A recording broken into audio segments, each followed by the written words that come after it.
नमस्कार, मैं विकास कुमार, आप देख रहे हैं समृद्धि न्यूज चैनल। अभी हम बिहार प्रखंड के चक्रो पंचायत में मौजूद हैं। हमारे साथ मुखिया प्रतिनिधि विवेक खाजी मौजूद है।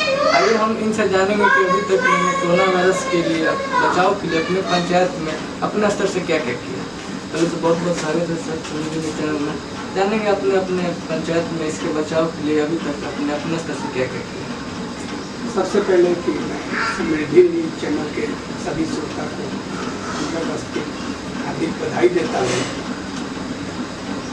कोरोना के लिए कोरोना महामारी से बचाव के लिए हम अपने पंचायत में सरकारी नियमानुसार हर परिवार को 4 मास्क और 2 साबुन का हमने वार्ड के द्वारा वितरण करवाया है। टोटल जितने परिवार हैं सभी को 4 मास्क और 2 साबुन वितरण हुआ है और प्रचार प्रसार भी किया गया है कि आप सभी लोग सोशल डिस्टेंस का पालन करें, साबुन से बराबर जहाँ से भी आए साबुन से हाथ धोएं और मास्क लगाकर आप कहीं भी घर से बाहर निकले तो मास्क लगा कर निकलें। इसलिए कि हमने देखा इस तरह के डॉक्टरों का ख्याल भी देखा हमने कि मास्क लगाने से बहुत हद तक कोरोना वायरस से बचाव हो रहा है। इसलिए सभी को हमने ताकीद किया, माइक लगा कर अनाउंसमेंट कराया कि आप सभी मास्क लगा कर ही निकले। लेकिन दुर्भाग्य की बात है कि सभी परिवार को 4-4 मास्क दिया गया है।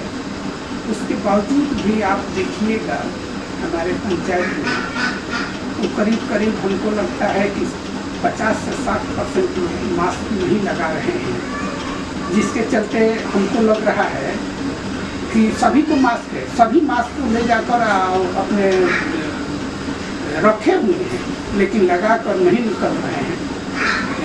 ये दुर्भाग्य की बात है और हम चाहेंगे और अपने पंचायत वासियों से, खासकर पूरे बिहार वासियों से, कि सभी लोग मास्क लगा कर ही घर से बाहर निकलें। मुखिया जी, जो महामारी के बीच दौर में जो प्रवासी मजदूर आ रहे थे वो लोग आपके पंचायत में कहाँ रहते थे? क्वारंटाइन सेंटर आपने कहाँ बनाया? हाँ, हम चूँकि पहले हम क्वारंटाइन सेंटर वीडियो साहब हम प्रखंड विकास पदाधिकारी से आदेश मिला कि आप अपने पंचायत में क्वारंटाइन सेंटर बनाइए। तो हम सबसे पहले सिलेक्शन हुआ हमारे महुआ में मिडिल स्कूल है उसी में, तो सबसे पहले हम महुआ मध्य विद्यालय में क्वारंटाइन सेंटर खोले जिसमें हमारे पंचायत के लिए 10 बेड हम तैयार किए थे। 10 बेड का हम क्वारंटाइन सेंटर हमारे महुआ में चला। जो भी प्रवासी मजदूर आए उसमें रह रहे थे, उनको खाना भोजन हर चीज़ जो सुविधा था पंचायत के तरफ से सब दिया गया। उसके बाद फिर हम लोगों का पंचायत का क्वारंटाइन सेंटर को बंद कर दिया गया और प्रखंड स्तर पर क्वारंटाइन सेंटर चला, जिसका एक सेंटर हमारे दुर्गा प्राथमिक विद्यालय में बघी में, जिसमें 60 प्रवासी मजदूरों को रखा गया था। तो वो लोग 60 प्रवासी मजदूर करीब हमको लगा कि 19 दिन तक रहे और 19 दिन के बाद सरकार के आदेशानुसार फिर क्वारंटाइन सेंटर को बंद कर दिया गया। तो वहाँ दुर्गा प्राथमिक विद्यालय में 60 लोग प्रवासी मजदूरों को रखा गया था और जो सरकारी सुविधा थी अंचलाधिकारी के महोदय के तरफ से सब व्यवस्था प्रधानाध्यापक के द्वारा और हमारे देख रेख में किया गया। मुखिया जी, जो भी प्रवासी मजदूर बाहर से आ रहे थे उनको सरकार द्वारा जो भी सुविधा देने की बात थी, कहाँ तक सफलता मिल रही? देखिए, जो भी प्रवासी मजदूर आए थे उनको 5 किलो चावल और 1 किलो दाल देने की जो बात थी, तो यहाँ पर चकरही में एक जन वितरण विक्रेता है, उन्हीं के यहाँ उठा हुआ था और उस पर हम निगाह रखे थे कि प्रवासी मजदूर को बिल्कुल मिले और जितने भी प्रवासी मजदूर के हमारे पास सूची थी या हम लोग पता करके सभी लोगों को 5 किलो चावल और 1 किलो दाल का वितरण कराया गया है जन वितरण के द्वारा। इसमें कहीं किसी तरह की त्रुटि नहीं। मुखिया जी, जो बाहर से प्रवासी मजदूर आए उनकी अभी सबसे बड़ी समस्या है रोजगार की। क्या हो बढ़िया होगा पंचायत में, आपके स्तर से क्या होना चाहिए, सरकार के द्वारा क्या सरकार करे बढ़िया क्या करना चाहिए? देखिए, प्रवासी मजदूरों के लिए एक ही योजना है हम लोगों के पंचायत में, मनरेगा योजना के अंतर्गत उनको हम कार्य दे रहे हैं। लेकिन उसमें सबसे बड़ी दिक्कत ये है कि मनरेगा में मजदूरी बहुत कम है। मजदूरी इतना कम है कि मजदूर नहीं सक रहे हैं कार्य करने के लिए। वो प्राइवेटे में ज़्यादा रुझान है। जहाँ भी देखिए प्राइवेट में किसी का घर बन रहा है उसमें या और कार्य में लोग रुचि ले रहे हैं। मनरेगा में सिर्फ आपको बतला रहे हैं मजदूरी कम होने के चलते मनरेगा में लोग का ध्यान नहीं है। फिर भी जो लोग हैं जो काम मांग रहे हैं मनरेगा में उन लोगों को कार्य दिया जा रहा है। सरकार और क्या बढ़िया करेगी पंचायत वर्ष से जो भी मजदूर ग्रामीण आए हैं उनके लिए बढ़िया हो सके, आपके अनुसार क्या?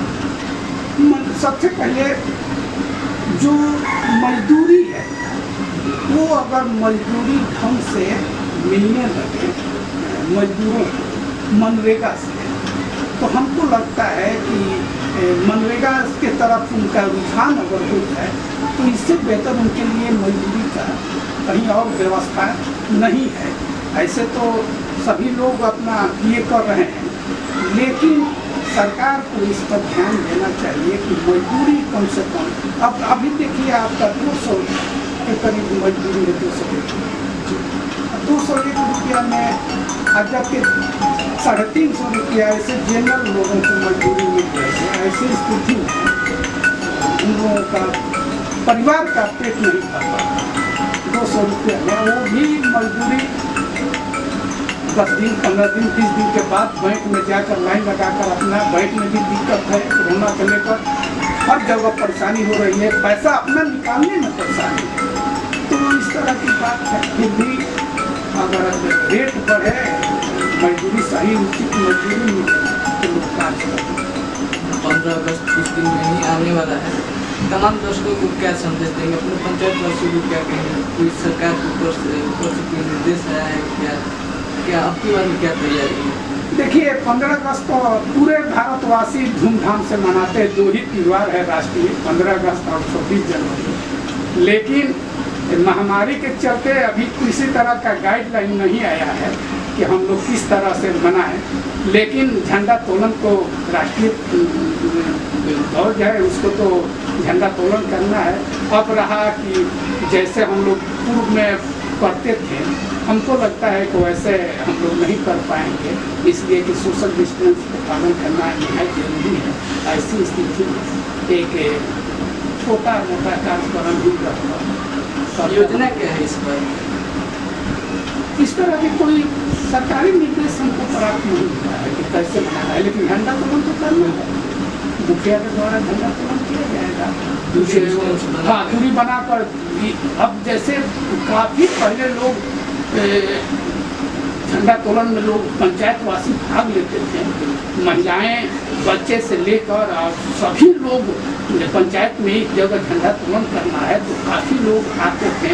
और वहाँ पर एक ग्राम सभा भी होती थी, तो ग्राम सभा में भी लोग शिरकत कर लेते थे, झंडा तोलन में भी भाग ले लेते थे और बहुत अच्छा माइक लगाकर लोग अपनी बात भी रखते थे। लेकिन हमको लग रहा है कि अब ऐसी स्थिति है सिर्फ झंडा तोलन नहीं होगा, ग्राम सभा करने पर डिस्टेंस का पालन नहीं हो पाएगा।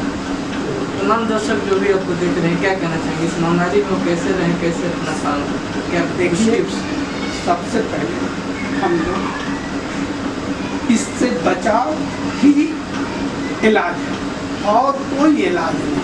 बचाव ही इलाज है। बचने के लिए हमें, हालांकि आपसे हम बतला रहे हैं आपके चैनल के माध्यम से, भयभीत होने की ज़रूरत नहीं है। ये बीमारी जितना लोग इसको ये कर रहे हैं उतना इसमें भयभीत होने की ज़रूरत नहीं है, लेकिन बचाव करना ज़रूरी है। भयभीत होने की ज़रूरत है हमारे जैसे आदमी को कि हमारे परिवार में अगर बूढ़े माँ बाप हैं, छोटे छोटे बच्चे हैं, उन लोगों को हमको बचाना है। हमको अगर कोरोना पकड़ लिया किसी भी एथी से, तो आप समझ लीजिए कि पॉजिटिव होगा, फिर हम अपना खान पान दुरुस्त रखेंगे, क्वारंटाइन होम क्वारंटाइन रहेंगे या जहाँ भी एकांत में रहेंगे, उसके बाद फिर हमारा नेगेटिव हो जाएगा। ऐसा हो रहा है, ऐसा हो रहा है, सभी लोगों के साथ ऐसा हो रहा है। लेकिन परिवार में बूढ़े लोगों का जो उम्रदराज है या शारीरिक कमजोर है या उनकी और बीमारी है, उन लोगों को अगर ये बीमारी होती है तो बहुत दिक्कत पैदा हो रही है।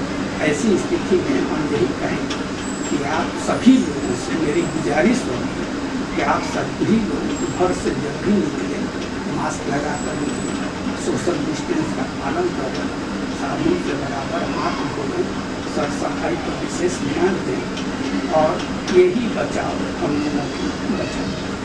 जैसा कि आपने देखा, मुकेश जी ने कहा कि जब भी घर से बाहर निकले तो मास्क का प्रयोग करें, जरूरी हो तभी घर से बाहर निकले, हम हाथ हमेशा साबुन से धोते रहें, सरकार के जो भी गाइडलाइंस आ रही है उनका पालन करें।